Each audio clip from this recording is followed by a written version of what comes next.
Hello दोस्तों, good morning. स्वागत है एक बार फिर से आप सभी का एमजेड एजुकेशन में।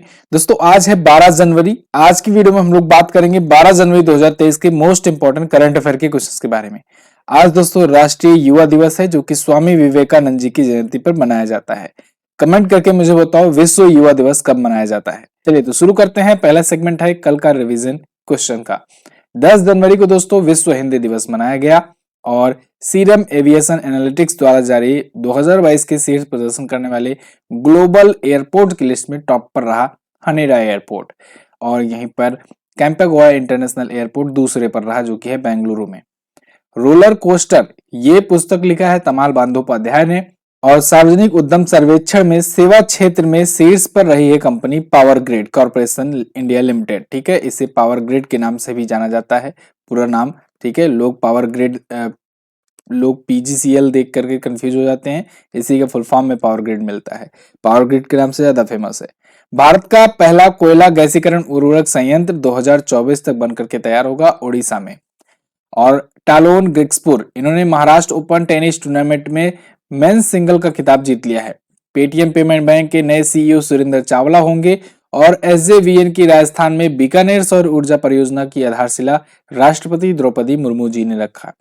36वें inter university south zone youth festival में ओवरऑल चैंपियनशिप का खिताब केरला यूनिवर्सिटी ने जीता, और अभी कृषि मंत्रालय के ई नाम पहल ने प्लेटिनम पुरस्कार जीता है डिजिटल इंडिया मिशन के तहत। ये पुरस्कार कृषि मंत्रालय की है। ये क्वेश्चन जरूर पूछा जाएगा आपसे।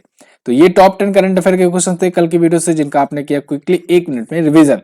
अब बात करेंगे आज के करंट अफेयर की। तो पहला और मोस्ट इंपोर्टेंट क्वेश्चन, केंद्रीय मंत्री डॉक्टर जितेंद्र सिंह जी ने राष्ट्रीय विज्ञान दिवस 2023 के लिए थीम क्या डिसाइड की है। तो दोस्तों राष्ट्रीय विज्ञान दिवस 2023 ये अभी तो नहीं मनाया जाएगा, ये मनाया जाएगा 28 फरवरी को, लेकिन इसकी थीम अभी ही लॉन्च की गई है। हर बार की तरह 1 महीने से 1.5 महीने पहले ही थीम लॉन्च कर दी जाती है कि हम लोग इस बार किसको फोकस करके, किस पर फोकस करके राष्ट्रीय विज्ञान दिवस मनाने जा रहे हैं। तो इस बार भी जो साइंस मिनिस्टर हैं डॉक्टर जितेंद्र सिंह जी, इन्होंने लॉन्च कर दिया है। इस बार की थीम होगी दोस्तों वैश्विक कल्याण के लिए वैश्विक विज्ञान, यानी global science for global wellbeing. तो यहां पर आप देख पाओगे द प्रिंट का आर्टिकल है, global science for global wellbeing to be theme of national science day 2023। National science day 2023 ये 28 फरवरी को मनाया जाएगा। ये बात ध्यान रखना, कंफ्यूजन में ये मत बोल देना कि मनाया जाना शुरू हुआ है। ठीक है ना। तो फिलहाल कब मनाया जाता है, क्यों मनाया जाता है, ये सब भी जानना जरूरी है, क्योंकि ये भी कई बार एग्जाम में क्वेश्चन पूछे गए हैं। तो 28 फरवरी को दोस्तों एक्चुअली में सीवी रमन जी, जो कि एक महान साइंटिस्ट थे भारत के, इन्होंने रमन इफेक्ट की खोज की घोषणा की थी। यानी इस इफेक्ट के बारे में लोगों को बताया था, अनाउंस किया था। और इनके ये कब अनाउंस किया था, 1928 में। और इनके इसी खोज की वजह से इनको आगे चल करके 2 साल बाद 1930 में नोबेल पुरस्कार मिला, जो कि साइंस के क्षेत्र में भारत का पहला नोबेल था, और ये ओवरऑल भारत का दूसरा नोबेल था। वैसे अगर बात करें इनसे पहले नोबेल की, तो 1913 में अपने पास आया था गीतांजलि के लिए। किसने जीता था, जो कि एकमात्र साहित्यिक पुरस्कार रहा। आज तक कोई और साहित्यिक पुरस्कार नहीं मिला रविंद्रनाथ टैगोर जी को। ठीक है, तो 1913 में वो मिला था। फिलहाल 1928 में इन्होंने खोज की रमन इफेक्ट की। 28 फरवरी को इन्होंने अनाउंस किया अपने खोज के बारे में, लोगों को बताया। इस वजह से हम लोग मनाते हैं क्या, राष्ट्रीय विज्ञान दिवस। बहुत सारे लोग कंफ्यूजन में बोल देते हैं सीवी रमन जी की जयंती पर। नहीं भैया, ऐसा मत कर देना। एक एग्जाम में तो पूछ भी लिया गया था कि 28 फरवरी को राष्ट्रीय विज्ञान दिवस क्यों मनाते हैं, और ऑप्शन में दोनों दिया गया था, रमन इफेक्ट की खोज की घोषणा के लिए या सीवी रमन की जयंती के अवसर पर, और 2 और ऑप्शन दिए गए थे। तो ये गलती मत करना, ध्यान रखना ये चीजें, छोटी छोटी मगर मोटी बातें। अगला, हाल ही में किसने हॉकी गेंदों से दुनिया की सबसे बड़ी हॉकी स्टिक बनाई। तो दोस्तों हॉकी की गेंदों से दुनिया की सबसे बड़ी हॉकी स्टिक बनाई है सुदर्शन पटनायक ने। सुदर्शन पटनायक बहुत ही फेमस, बहुत ही मशहूर ये सैंड आर्टिस्ट है। सैंड आर्टिस्ट क्या होता है, सैंड आर्टिस्ट वो होता है जो सैंड से, रेत से दोस्तों आर्ट बनाता है। आपने बहुत प्रकार के सैंड आर्ट देखे होंगे समय समय पर, कभी जैसे गांधी जयंती पर महात्मा गांधी जी का दिखेगा बनाया गया है, या फिर कोई बड़ी अचीवमेंट होती है इंडिया की तो फिर बनाया गया हुआ मिलता है। ये मोस्टली उड़ीसा वगैरह में बहुत ज्यादा होता है और उसको पॉपुलर करने का श्रेय इन्हीं को जाता है, सुदर्शन पटनायक को। इनका इतना ही ज्यादा फेमस है ये कलाकृतियां कि इनको 2014 में इनके कार्यों को रिकॉग्नाइज करने के लिए, इनके रिकॉर्ड को रिकॉग्नाइज करते हुए भारत सरकार ने इनको पद्मश्री तक दे दिया है। पद्मश्री से भी ये सम्मानित हो चुके हैं सुदर्शन पटनायक। बहुत ही मशहूर पर्सनालिटी हैं ये सैंड आर्टिस्ट के रूप में। तो यहाँ पर देख पाएंगे इन्होंने बनाया हुआ है, हालांकि ये सैंड से नहीं बनाए हैं, इसको तो हॉकी के बॉल से बनाए हुए हैं, हॉकी गेंदों से बनाए हुए हैं। अच्छा, हॉकी की ही स्टिक इन्होंने क्यों बनाई, क्रिकेट का बल्ला क्यों नहीं बनाया? तो देखो उड़ीसा जो है ना, एक तो ये उड़ीसा से संबंधित है, ये तो आप ध्यान रखिएगा, उड़ीसा की ही है, ठीक है। दूसरा, ये हॉकी वर्ल्ड कप होस्ट करने जा रहा है इंडिया बहुत ही जल्द, ठीक है। तो हॉकी वर्ल्ड कप शुरू होने वाला है और वो उड़ीसा में ही होगा।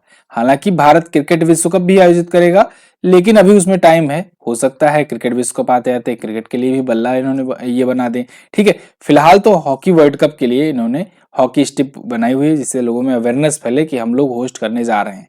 वैसे उड़ीसा 2018 में भी होस्ट किया था हॉकी वर्ल्ड कप और अभी 2023 में भी होस्ट करने जा रहा है। इसके लिए उड़ीसा ने बहुत बड़ा हॉकी स्टेडियम में बनवाया है, जो कि भारत का अब तक का सबसे बड़ा हॉकी स्टेडियम होगा और नाम है उसका Birsa Munda international hockey stadium. कहां पर है? राउरकेला में है, राउरकेला में है, ठीक है, याद रखिएगा, इंपॉर्टेंट है। चलिए, तो अच्छा, एक चीज और, हॉकी की बात हो ही रही है तो उड़ीसा ही गवर्नमेंट है जो भारत की जो मेंस हॉकी टीम है और विमेंस हॉकी टीम है, इन दोनों को अगले 10 सालों तक के लिए स्पॉन्सर कर रही है। ऐसा करने वाली पहली गवर्नमेंट है, स्टेट गवर्नमेंट है, ठीक है। एक चीज और, अगर मेंस और विमेंस हॉकी की बात करें तो याद रखिएगा, मेंस वाले एशिया कप में ब्रॉन्ज मेडल आया, विमेंस वाले में भी ब्रॉन्ज मेडल ही आया है भारत का, ठीक है। तो ये दोनों याद रखेंगे। वैसे ओलंपिक हुआ था टोक्यो वाला, उसमें मेंस वाली टीम ने जीता था ब्रॉन्ज मेडल, चौथे स्थान पर रही थी विमेंस वाली टीम, ठीक। इतनी जानकारी आपको हॉकी से होनी चाहिए। चलो, तो ये सारी चीजें वही है। 105 फीट लंबी हॉकी स्टिक है, 2014 में पद्मश्री से सम्मानित हैं, रेत कला यानी कि सैंड आर्टिस्ट हैं। सबसे ऊंचे रेत महल के लिए, जो कि 48 फीट पर बनाया था इन्होंने, 2017 में इनके नाम एक गिनीज वर्ल्ड रिकॉर्ड भी है। किसके नाम? सुदर्शन पटनायक। अगला, हाल ही में सर्वश्रेष्ठ मूल सॉन्ग के लिए गोल्डन ग्लोब अवार्ड जीतने वाली एशिया की पहली फिल्म कौन बनी?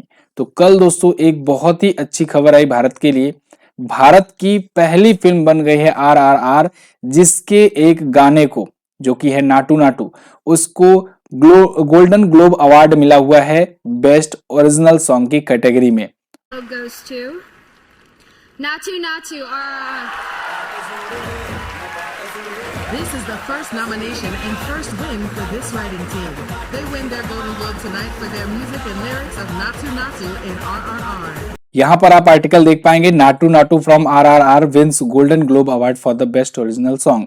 अच्छा, बहुत सारे लोग कमेंट करेंगे कि नाटू नाटू नहीं है, नाचो नाचो है। नहीं, नाटू नाटू इसका ओरिजिनल नाम है, नाचो नाचो तो हम लोग हिंदी में सुनते हैं, है ना।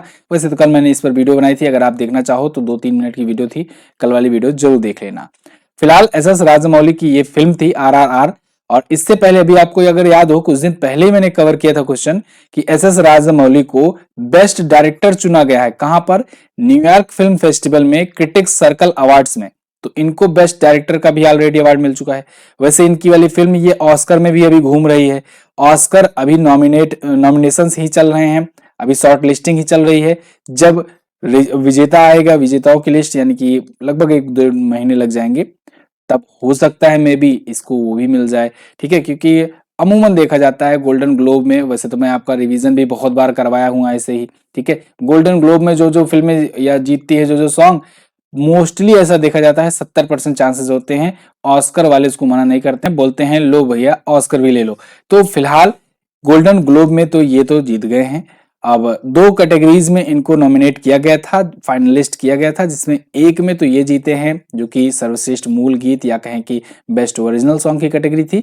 दूसरी जो कैटेगरी थी वो थी बेस्ट नॉन इंग्लिश लैंग्वेज की फिल्म की कैटेगरी, जिसमें अर्जेंटीना 1985 ने जीत लिया है, ये नहीं जीत पाए, ठीक है। फिलहाल एक कैटेगरी में तो आ ही गया।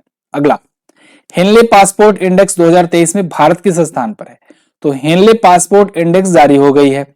अब इसको लेकर के बहुत सारे लोगों में होता है कंफ्यूजन, मैं आपको कई बार बता चुका हूं, ये साल में 2 बार जारी किया जाता है, एक तो जनवरी महीने में और एक तो जुलाई महीने में।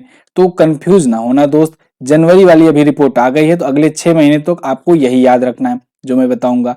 उसके बाद आगे के 6 महीने तक आप जुलाई वाली याद रखेंगे, ठीक है। होता क्या है कि यहाँ ईयर लिखा रहता है 2022 या 2023 और दो दो रिपोर्ट पा जाते हैं। बोलते हो किसी किसी वेबसाइट में 2022 में इतना दिया गया है और किसी किसी वेबसाइट में 2022 में ही दूसरी रैंक दी गई है। तो दोस्त आप महीने पर भी नजर डालेंगे तब आपको ये कंफ्यूजन क्लियर हो जाएगा। 2 बार जारी की जाती है साल में, ठीक है। तो अभी वाली जो जनवरी वाली आ गई है रिपोर्ट, इसमें भारत पहुंच गया है 85वें पर, अभी तक 87वें पर था, आपको याद ही रहा होगा, कई बार आपको रिवीजन कराया गया था। अब 85वें पर है। हेनले पासपोर्ट इंडेक्स में फर्स्ट वाली पोजीशन भी चेंज हो गई है एक, ठीक है। मतलब हालांकि जापान फर्स्ट पर पहले से था ही, लेकिन जापान के साथ सिंगापुर भी हुआ करता था। अब सिंगापुर पहुंच गया है सेकंड पोजीशन पर। तो यहाँ पर आप डिटेल्स देख पाएंगे, ये हमारे इंग्लिश वाले स्टूडेंट के लिए और ये हमारे हिंदी वाले स्टूडेंट के लिए। फिलहाल जापान 193 गंतव्य के साथ टॉप पर है। अब ये गंतव्य क्या है गुरुजी? देखो, गंतव्य का मतलब है कि आपके पास, देखो पासपोर्ट का ये इंडेक्स निकालने का मेन पर्पज यही है कि आपका पासपोर्ट कितना ज्यादा पावरफुल है। पावरफुल बोले तो कि आपके पास अगर ये देश का पासपोर्ट है तो आप कितने देशों में वीजा फ्री एक्सेस गेन कर सकते हो। वीजा फ्री क्या है? वीजा एक्चुअली में होता यह है कि देखो, एक तो पासपोर्ट होता है कि आपके पास एक ऐसा डॉक्यूमेंट है जिसके थ्रू आप किसी दूसरे देश में यात्रा कर सकते हो। आपको अपने देश में यात्रा करने के लिए पासपोर्ट की जरूरत नहीं है, टिकट कटाओगे, जाकर के घूम के आओगे, चेन्नई जाना हो, बेंगलुरु जाना हो, कहीं भी। लेकिन अगर आप दूसरे देश में जाना चाहते हो तब आपको पासपोर्ट की जरूरत पड़ेगी, ठीक है। ऐसे ही जब आप किसी दूसरे देश में जाते हो ना, तो एक और डॉक्यूमेंट की नीड होती है, वो होती है वीजा। लेकिन वो वीजा आप नहीं बनवाते हो, वो वीजा आपको उस देश से बनवाना पड़ता है। मतलब आप उस देश में जा रहे हो तो उस देश से एक अप्रूवल डॉक्यूमेंट लेना पड़ता है।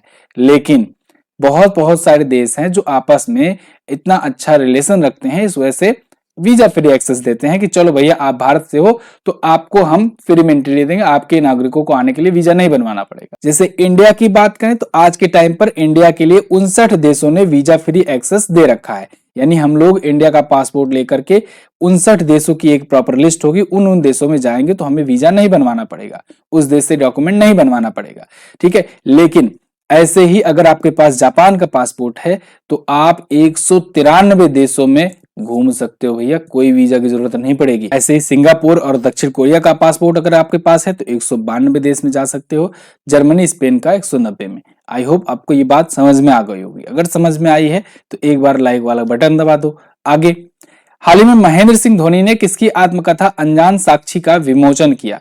देखो, एक तो ये अनजान जो है ना, ये हिंदी वाले में मत पढ़ना, अनजान की स्पेलिंग ये है, ठीक है, अनजान साक्षी। तो अनजान साक्षी नाम की एक बुक है जो कि आत्मकथा है, ऑटोबायोग्राफी है के अब्दुल गफ्फार का। प्रोफेसर के अब्दुल गफ्फार जी, इन्होंने अपनी ऑटोबायोग्राफी लिखी और महेंद्र सिंह धोनी को बुलाया विमोचन करने के लिए। विमोचन मतलब इसको रिलीज करने के लिए, ठीक है। तो ये पुस्तक रिलीज करी है इन्होंने, या कहें कि लॉन्चिंग करी हुई है इन्होंने।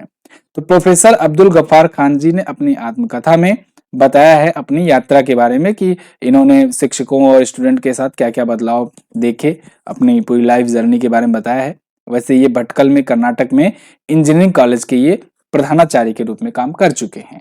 अब पिछले दिनों में कुछ पुस्तकें आई हैं, उनका रिवीजन करेंगे। अभी कल हमने रोलर कोस्टर के बारे में बात की थी, तमाल बंदोपाध्याय ने लिखा है, फेमस राइटर हैं। अंबेडकर ए लाइफ नाम की पुस्तक शशि थरूर ने लिखी। रिवोल्यूशनरीज संजीव सान्याल की पुस्तक आई। Chief minister diary number 1 Ranjan Gogoi की पुस्तक आई। और फोक्स इन द रोड ये सी रंगराजन की पुस्तक आई। Fit at any age air marshal PV Iyer और द इंडियन नेवी पुस्तक रंजीत रॉय और अनित्रा बनर्जी की। The light we carry Michelle Obama की पुस्तक। क्लियर है? अगला, अब बात करेंगे करंट अफेयर 2022-23 की। एक सेगमेंट ये भी है इस करंट अफेयर के सेशन का, जिसमें हम लोग पिछले साल के करंट अफेयर का 10 क्वेश्चन रिवाइज करते हैं डेली। तो 10-10 क्वेश्चन रिवाइज करते करते आप एक टाइम पर पाएंगे, अगर आप रेगुलर बने रहेंगे, लगभग 10 से 15 दिन बने रहेंगे, तो आप समझो 100 से 150 क्वेश्चन तो आप साथ ही साथ में ऐसे ही तैयार कर ले रहे हो। इसके अलावा एक और सेगमेंट जोड़ा गया है जिसमें पिछले जो भी एग्जाम हुए हैं उनके क्वेश्चन कराए जाते हैं 10-10 करके। और वो भी मैं सोचो, अगर आप 10 दिन का ही वीडियो देखते हो तो 10 10 से 15 दिन में आप 100 से 150 क्वेश्चन उसके भी तैयार कर सकते हो। यानी अगर आप डेली करंट अफेयर ही फॉलो करते हो ना, तब भी आपका समझ लो कि हर प्रकार का कंप्लीट कवरेज आपका कराया जा रहा है। रिवीजन भी चल रहा है, पढ़ भी रहे हो नया वाला, जो एग्जाम हो रहे हैं उसके भी क्वेश्चन पूछे जा रहे हैं, और स्टैटिक वगैरह तो मैं कवर कराता ही हूँ। यही कारण है कि अभी एसएससी जीडी का जो एग्जाम हो रहा है उसमें 90% क्वेश्चन तो कवर हो जा रहे हैं आपके डेली करंट अफेयर से। मतलब आपको जीके की क्लास लेने की जरूरत ही नहीं पड़ेगी। 90% क्वेश्चन तो यहीं से मिल जा रहे हैं। स्टैटिक से ज्यादा पूछा जा रहा है आजकल, करंट अफेयर से ज्यादा पूछा जा रहा है। और जो इतिहास भूगोल के ये आबर बाबर आज औरंगजेब के बारे में जो होता है वो सब बेसिक क्वेश्चन तो आप एक बार पढ़ोगे तैयार हो ही जाएगा। यहाँ पर देखेंगे हम लोग संघाई सहयोग संगठन के बारे में।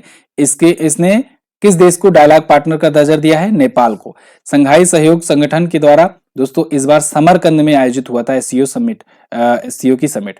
और 2023 वाला कहां पर होगा?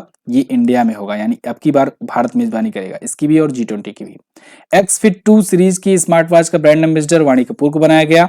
भारत ने दक्षिण अफ्रीका को हरा करके कॉमनवेल्थ में पहली बार लॉन बॉल्स में गोल्ड मेडल जीता, एक नया रिकॉर्ड बना था।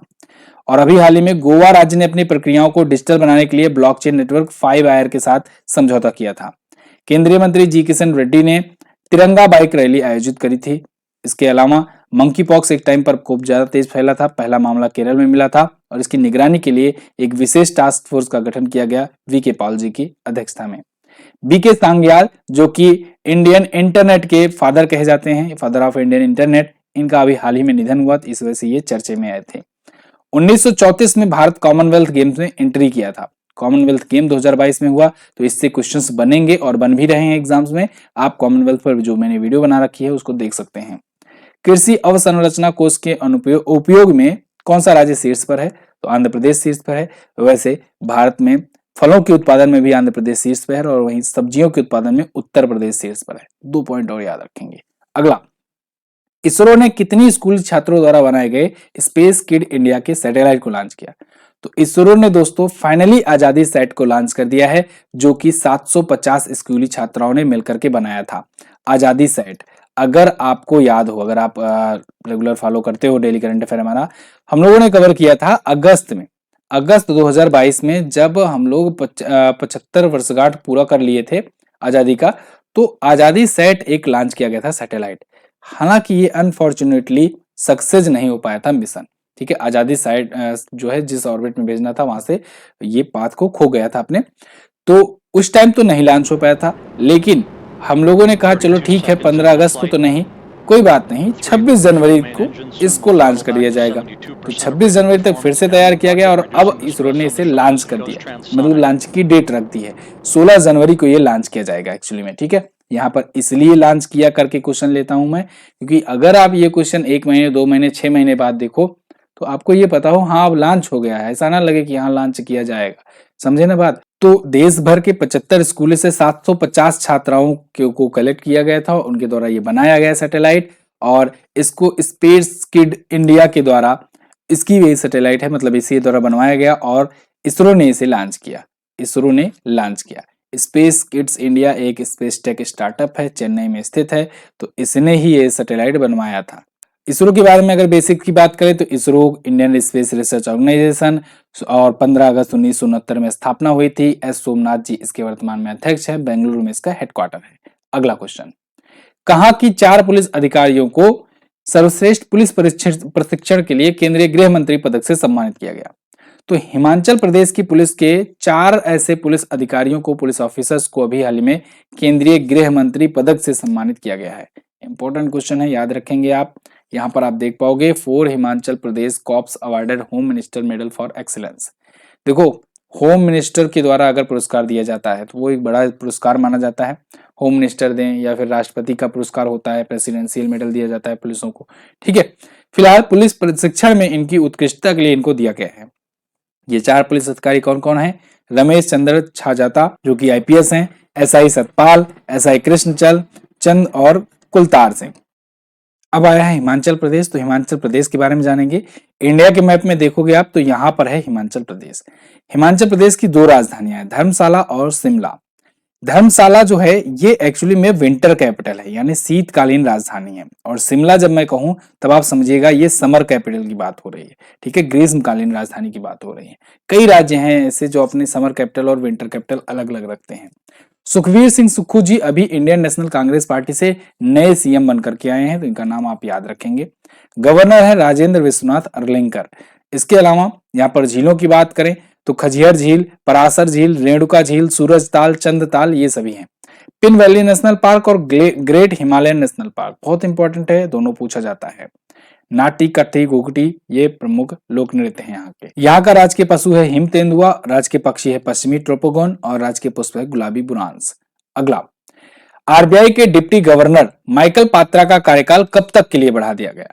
तो माइकल पात्रा का कार्यकाल दोस्तों अगले 1 वर्ष के लिए बढ़ा दिया गया है। केंद्र सरकार की जो नियुक्ति समिति होती है, कैबिनेट नियुक्ति समिति, उसके द्वारा ये मंजूरी मिली है कि अब 1 साल के लिए इनका जो डिप्टी गवर्नर के रूप में कार्यकाल है बढ़ाया जाएगा। डिप्टी गवर्नर हैं ये, ध्यान रखिएगा, गवर्नर मत बोल देना। भारतीय रिजर्व बैंक के 4 होते हैं डिप्टी गवर्नर, 1 होते हैं गवर्नर और 4 होते हैं डिप्टी गवर्नर, ठीक है ना।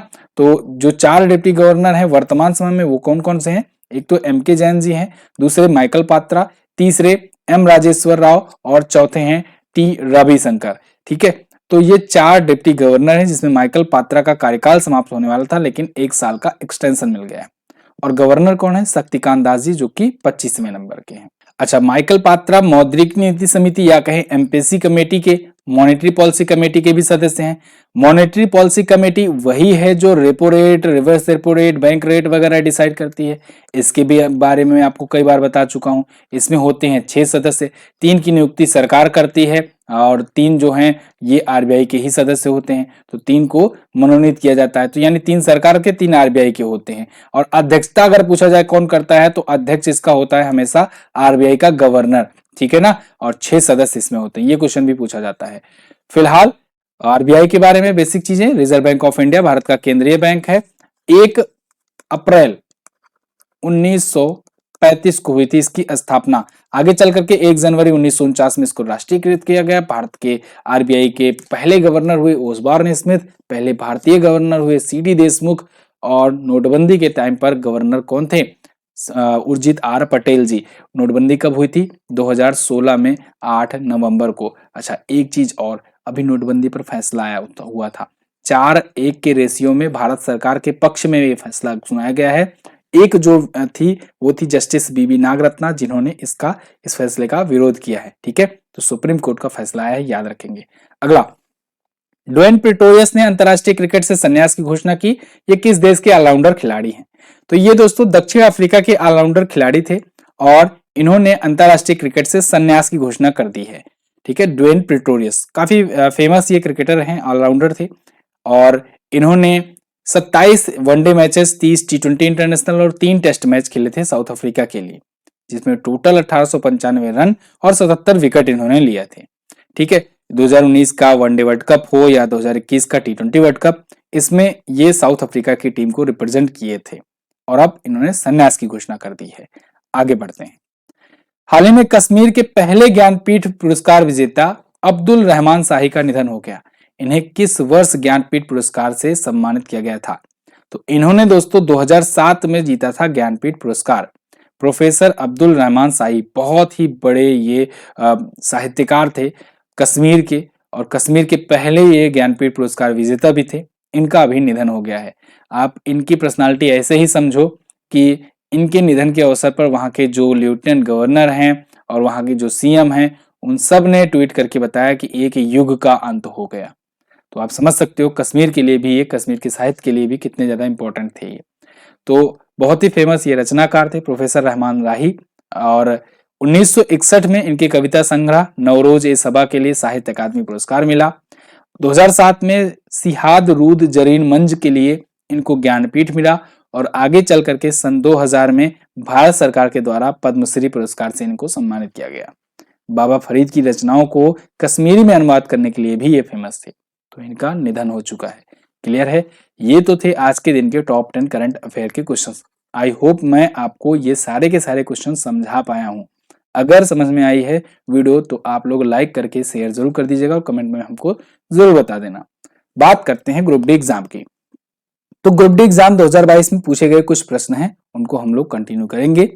देखो 15 जून 2022 तक लेखा नियंत्रक के बारे में पूछा गया है, यानी कि जो कंट्रोल जनरल ऑफ अकाउंट्स होता है उसके बारे में पूछा गया। तो कौन था? तो वो थी सोनाली सिंह। लेकिन अभी वर्तमान में कौन है? भारती दास। भारती दास, ठीक है ना, ये वर्तमान में है। वर्तमान में, तो वर्तमान वाला भी आप याद रखेंगे। मानव हृदय में अनुशिथिलीन के दौरान निम्न में से कौन सी घटना घटित होती है? रक्त निलय में प्रवेश करता है। कुसुम, शीशम, खैर, अर्जुन और सहतूत किस प्रकार की वनस्पति हैं? मैग्रोव वनों की, ठीक है। और कई प्रतिरोधों को समांतर क्रम में अगर जोड़ दिया जाए तो किसके समतुल्य माना जाएगा? चालक की अनुप्रस्थ काट के क्षेत्रफल में वृद्धि करने के बराबर। ये ऑप्शन के अकॉर्डिंग उसमें सेट करना था। आपको दो फॉर्मूला बता रहा हूं। एक तो अगर देखो सीरीज में जोड़ते हैं तो R1 plus R2 plus R3 करके जोड़ते हैं, और अगर संट में जोड़ते हैं तो 1/R1 plus 1/R2 plus 1/R3 वगैरह करके जोड़ते हैं। और रेजिस्टेंस के लिए एक और फॉर्मूला होता है R equal to rho into L/A। तो इससे आप भी रिलेट करके लगा सकते हो, ठीक है ना, जहां पर ये कांस्टेंट होता है। फिलहाल लेंस द्वारा उत्पन्न आवर्धन किसके बराबर होता है? तो V/U के बराबर होता है। कास्टिक सोडा का उपयोग सामान्यतः किसमें नहीं किया जाता है? अमोनिया निर्माण में नहीं किया जाता है। कौन सा शहर मुगल साम्राज्य द्वारा नियोजित पहला शहर था? फतेहपुर सीकरी। 2021-22 में आयोजित फुटबॉल टूर्नामेंट संतोष ट्रॉफी के 75 संस्करण की विजेता कौन थी? केरल बनी थी। देश का पहला व्यावसायिक स्तर का बायोमास आधारित हाइड्रोजन संयंत्र मध्य प्रदेश के किस जिले में स्थापित किया गया था? खांडवा जिले में। बहुत बार रिवीजन कराया गया है आपका। नीति आयोग के राष्ट्रीय बहुआयामी निर्धनता सूचकांक के अनुसार भारत में कौन सा राज्य सबसे गरीब है? तो बिहार है। ये सारे के सारे क्वेश्चन आप देख रहे हो, सब कुछ आपको कवर कराया भी जाता रहता है, और देखो ऐसे ही क्वेश्चंस पूछे भी जाते हैं, ठीक है। अब बात करेंगे लास्ट डे के क्वेश्चंस की। वीडियो तो हो गई है समाप्त लगभग, ठीक है। प्रवासी भारतीय दिवस सम्मेलन का 17वां संस्करण इंदौर में आयोजित किया गया। 48वें मुख्य न्यायाधीश जस्टिस NV रमना जी थे, ठीक है। और आज आपको क्या बताना है? आज आपको बताना है भारत में पहली बार विश्व हिंदी सम्मेलन कब हुआ था, कहां पर हुआ था। कान्हा किसली नेशनल पार्क कहां पर स्थित है? अच्छा, आप लोग को क्विज भी जरूर सॉल्व करना है। वीडियो देखने के साथ साथ आप क्विज भी जाकर के सॉल्व कर लिया करो। फ्री में क्विज और फ्री में PDF प्रोवाइड की जाती है आप ही लोग के लिए, तो क्विज जरूर सॉल्व किया करो। मैं देखता हूँ क्विज बहुत कम लोग सॉल्व करते हैं, 300 से 400 लोग ही सॉल्व करते हैं, तो क्विज को जरूर सॉल्व किया करो आप, ठीक है। चलिए, बहुत बहुत धन्यवाद यहाँ तक वीडियो देखने के लिए। वन लाइनर चाहिए तो टेलीग्राम ग्रुप ज्वाइन कीजिए, वन लाइनर भी आपको मिलेगा, वहां पर डेली आप रिवीजन कर सकते हो। व्हाट्सएप ग्रुप भी वैसे ज्वाइन कर सकते हो, डिस्क्रिप्शन में लिंक अवेलेबल है व्हाट्सएप ग्रुप का। बहुत बहुत धन्यवाद यहाँ तक वीडियो देखने के लिए। मिलेंगे अगली वीडियो में, तब तक के लिए नमस्कार, जय हिंद, वंदे मातरम।